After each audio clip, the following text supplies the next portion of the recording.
Hola, ¿cómo están ustedes? Muy buenas tardes. Sí, era apodado como el Bobby y detrás de este apodo se escondía uno de los criminales más peligrosos, no solamente de los que operaban en nuestro país, sino que también del continente. Si usted alguna vez ha escuchado sobre el Tren de Aragua, es muy probable que estas operaciones, estos delitos hayan estado todos a cargo, porque quien haya estado detrás de todo esto haya sido el Bobby. ¿Cuál era su nombre? Carlos Francisco Gómez, y era el líder del Tren de Aragua en nuestro país, o de una de sus facciones. Esta persona fue detenida en las últimas horas en un mega operativo que se realizó en Colombia. Esta persona fue detenida por la Policía Nacional de ese país y fue un operativo en conjunto. Esto ocurrió durante las últimas horas, ocurrió durante la jornada de ayer, y este operativo se realizó de manera coordinada con las autoridades de nuestro país. Participó la Policía de Investigaciones, también la Fiscalía Nacional y el equipo Gaula de la Policía Nacional Colombiana.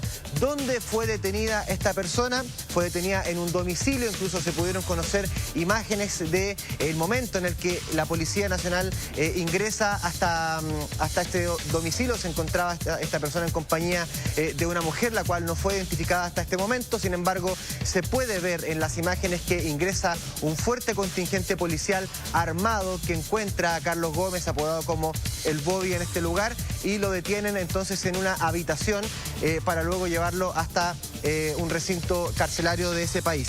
Esta persona, además de ser el líder del Tren de Aragua en nuestro país, estaba fuertemente vinculado con una persona que es bien particular y que seguramente ustedes no la conocen, pero ya les vamos a decir cuál es la importancia que tiene. Se trata de Héctor Guerrero, es apodado como el Niño Guerrero, y él es el jefe del Tren de Aragua a nivel internacional. Esta persona, que fue detenida en las últimas horas, Carlos Gómez, tenía a cargo aproximadamente a 120 delincuentes que operaban en nuestro país. Pasemos a revisar más detalles de esta detención y que por supuesto afecta a nuestro país, en las palabras de la ministra del Interior, Carolina Toa. Escuchemos. Con esto, Chile confirma algo que ya lleva un buen tiempo mostrando, que hemos sido de los países que hemos logrado más resultados en la persecución del Tren de Aragua, tanto en sus cabecillas como en sus grupos intermedios, y de esta manera, trabajando además en colaboración con otros países, con otras policías, en la forma en que podemos debilitar este tipo de grupos criminales. Pronto los tendremos en Chile, enfrentarán la justicia, tendrán que ir a la cárcel, será un desafío para nuestro sistema carcelario, pero para eso también nos vamos a preparar. Ya, ahí estamos escuchando a la ministra del Interior, y tú dabas un dato clave, Javiera. Esta persona estaba armando de 120 delincuentes, o sea, es un operativo sumamente importante, y acá nuevamente se refleja lo importante que son las coordinaciones entre nuestro país y también otros países para poder llevar de manera exitosa estos operativos. Claro, porque estamos hablando de una persona que no es cualquier delincuente, claro. No es el líder de cualquier banda criminal, por ejemplo, que robe cajeros automáticos, etcétera. Estamos hablando de una persona que es del alto mando de una de las organizaciones criminales más poderosas del continente y que opera en nuestro país. De hecho, se vincula a esta persona, a Carlos Gómez, con aproximadamente 30 delitos, por ejemplo, de secuestros extorsivos, y que también había estado involucrado el Tren de Aragua en estos delitos, también en delitos de tortura, por ejemplo, ocurridos durante el año pasado y también este año. Si ustedes recuerdan, por ejemplo, y nos remontamos un poco el tiempo atrás, de estas famosas casas de tortura o casas de seguridad, en donde miembros de bandas llevaban a personas rivales, a rehenes, a personas secuestradas hasta estos lugares para obtener, por ejemplo, información privilegiada de las bandas, que les entregaran, por ejemplo, datos de ubicaciones de la droga, de dónde tenían las armas escondidas, por ejemplo, y se torturaba a las personas en estas casas. Pues bien, particularmente en Paine, por ejemplo, en Maipú y en Valparaíso, esta persona, Carlos Gómez, apodado como el Bobby, habría estado liderando estas casas de seguridad o casas de tortura en las cuales se tenía a estas personas como rehenes para tener esta información privilegiada, en el que también incluso, por ejemplo, no solamente se torturaba a personas en su interior, o se guardaban drogas o se guardaban armas, también se asesinaba a personas, principalmente miembros de otras bandas, de bandas rivales, que pudieran entorpecer de alguna forma el actuar del Tren de Aragua en nuestro país. Esta persona incluso ya se había enfrentado a la justicia en nuestro país, por así decirlo, porque había sido formalizado en ausencia hace algún tiempo atrás, en el año 2023, hace casi un año, por un doble secuestro con homicidio ocurrido en Rinconada, en Maipú. Un sector que incluso había sido conocido por la operación de estas casas de secuestro que había al interior de esa comuna. Pasemos a revisar ahora más detalles de lo que ha ocurrido en estas últimas horas con la detención de este líder del Tren de Aragua en nuestro país, en las palabras del subsecretario Cordero, quien conversó hace algunas horas atrás con Mega Noticias. Escuchemos.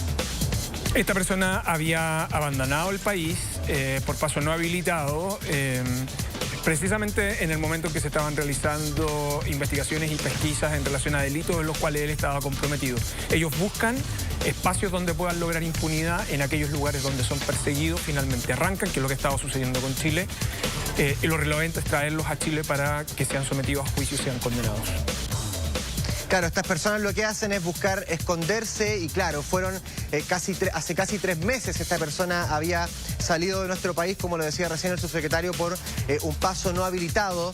Desde ese momento se estaba buscando a esta persona por distintos delitos, por ejemplo, el delito de secuestro, de homicidios selectivos y también de tráfico de estupefacientes. Incluso cuando esta persona, Carlos Gómez, apodado como el Bobby, escapa de nuestro país, una vez que ya esta persona sabía que estaba siendo buscado por decenas de delitos que se habían cometido en nuestro país, y todo esto a través de esta facción del Tren de Aragua, esta persona escapa y Interpol había enviado una circular roja para lograr la detención de esta persona, y es por eso entonces que se realiza esta coordinación que yo les señalaba recién, en el que participa no solamente la Policía Nacional Colombiana, sino que también participa la Policía de Investigaciones en nuestro país. Se entregaron varios antecedentes para lograr la ubicación de esta persona, los antecedentes que se manejaban por lo menos en nuestro país. Pasemos a revisar más detalles respecto a esta operación coordinada que se hizo entre ambos países para lograr detener a Carlos Gómez, apodado como el Bobby. Escuchemos. Esto es un trabajo de varios meses de seguimiento, de coordinación, hasta su captura el día de hoy. Y esto también se va a enmarcar en un equipo conjunto de investigación, un acuerdo que suscribió el fiscal nacional la semana pasada en el contexto de la reunión de ministerios públicos del Mercosur, donde vamos a abordar en conjunto el Tren de Aragua desde la perspectiva patrimonial, es decir, buscar sus bienes, recuperarlos y, por lo tanto, debilitar esta organización. Pero fue detenido en otro país. ¿Qué va a pasar con Chile? Porque es una persona que también había cometido delitos en Chile, es del interés también de las autoridades de nuestro país. Pues bien, se está a la espera entonces de que esta persona, Carlos Gómez, sea extraditado por parte de las autoridades colombianas, y una vez que ocurra todo eso, ya lo había señalado incluso la ministra del Interior, Carolina Toa, va a llegar esta persona a nuestro país. Se espera que en ese momento pueda enfrentar a la justicia, y algo muy importante aquí, porque una vez que esta persona sea juzgada, que se apliquen, por ejemplo, medidas cautelares o posteriores condenas, tienen que estar muy preparados los recintos carcelarios en nuestro país para recibir a personas con este nivel de peligrosidad, personas que están al mando de bandas internacionales, como es el caso del Tren de Aragua, y que ya incluso en otros momentos en los recintos de alta seguridad de nuestro país ya se habían producido algunos conflictos entre los internos que estaban dentro de este recinto penitenciario, y que también habían provocado algunos desórdenes. Se recordarán ustedes hace algún tiempo atrás cuando en este recinto algunas personas rompieron algunas mesas, hubo incluso un intento de motín, porque se trata de personas con un alto nivel de violencia, alto nivel de peligrosidad, y que van a estar probablemente al interior de nuestras cárceles en los próximos meses. Así que se está esperando entonces que se extradite a esta persona para traerla a nuestro país y que luego sea juzgado por los delitos que cometió al mando del Tren de Aragua. Sí, veremos cómo se lleva a cabo ese proceso de extraditación. Muchísimas gracias, Javier. Buenas tardes.